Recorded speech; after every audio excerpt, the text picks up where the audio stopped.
Hi there, this is Clovis from Kinematic Lab, and I'm going to show you the Move tool.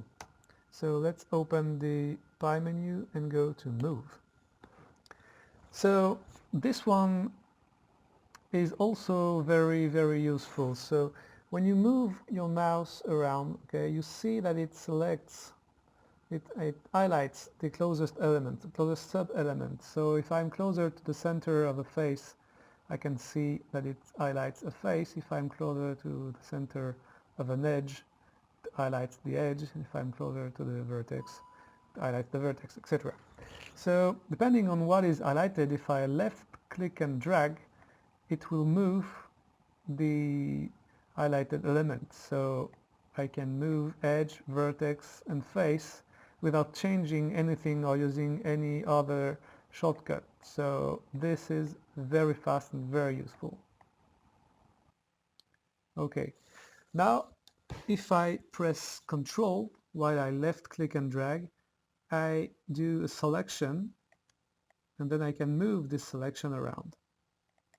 If I right click, I remove this selection, okay? And I can select multiple vertices and move them around, or multiple edges, okay? It depends on what is highlighted before you start adding elements to your selection. If you are in vertex mode and you press Shift, your vertex is gonna snap along the closest edge, okay?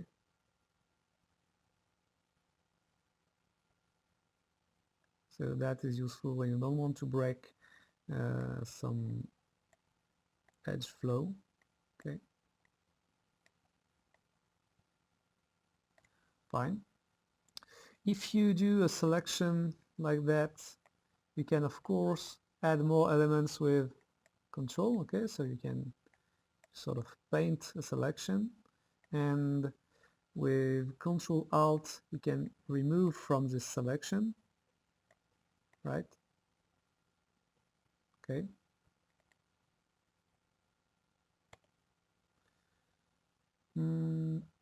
With Control Shift you can add an edge loop selection. So if you start from the edge and you do Control Shift, it selects only the contiguous edge loop, which is kind of useful.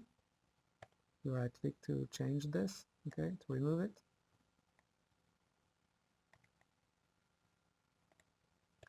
And if you Alt click, you delete the faces, okay. But also you can delete some sub-elements. So if you Alt left click on a vertex, it's going to remove the vertex but keep the face. And the same for the edges, okay. You can delete edges like that. So you can adjust the topology doing that, okay. And you can of course delete the face. So again, to undo all this, just go back into the Pie menu and you can undo almost as many times as you want. I think I limited it to 20 undos, okay. And you can also paint delete, okay, with Alt. You can click or just left click and drag, and it also delete all these spaces. That's it for the Move tool. See you in the next video.